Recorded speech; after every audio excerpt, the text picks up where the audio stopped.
पहरा रखते हैं। तभी जलाल कहता है कि सलीम, एक दिन आपके सर पर भी ऐसे ही सेहरा सजाया जाएगा। तब सलीम सोचने लगता है कि हम भी एक दिन अनारकली को अपनी दुल्हन ज़रूर बनाएंगे।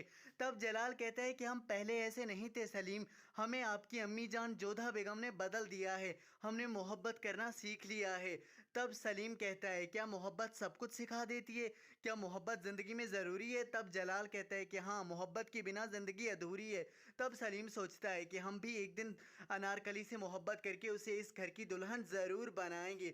फिर अब्दुल माली साहब आते हैं और जलाल को कहते हैं कि बारात का समय हो चुका है। दूसरी तरफ जोधा बेगम तैयार हो रही होती है। तभी वहाँ पर एक बच्ची आती है और कहती है कि हम कब दुल्हन बनेंगे।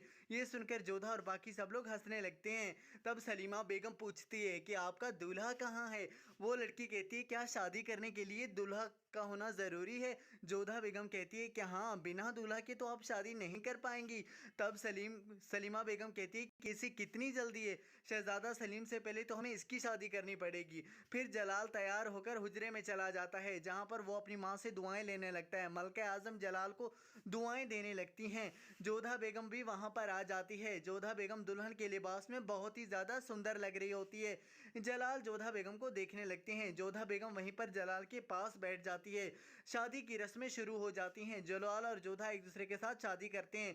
अनारकली सलीम को देखकर सोचने लगता है कि एक दिन हमारी भी ऐसे ही शादी होगी। अनारकली कहती है कि मैं भी ऐसा ही चाहती हूँ, लेकिन मुझे बहुत डर लग रहा है, ऐसा कभी हो नहीं पाएगा।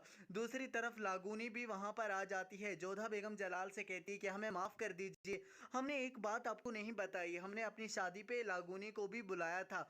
ये सुनकर जलाल कहता है कि कौन है लागूनी? तब जोधा बेगम कहती है कि वो सामने खड़ी है। जलाल सामने देखते हैं तो जलाल कहता है कि वहाँ पर तो कोई नहीं है। जोधा बेगम, आप किसकी बात कर रही हैं? लाबूनी वहीं पर खड़ी होती है। जलाल उधर देखता है लेकिन जलाल को कोई नज़र नहीं आता। जलाल कहता है कि जोधा बेगम, आप किसकी बात कर रही हैं? तब जोधा बेगम कहती है कि वो सामने तो खड़ी है, पता नहीं आपको नज़र क्यों नहीं आ रही। फिर जलाल और जोधा के शादी के फेरे शुरू हो जाते हैं और वह शादी की रस्में निभाने लगते हैं। पंडित कहता है कि अब वर वधू के मांग में सिंदूर भरेगा। तब जलाल जोधा बेगम की मांग में सिंदूर भरने लगता है कि लागूनी बीच में आ जाती है।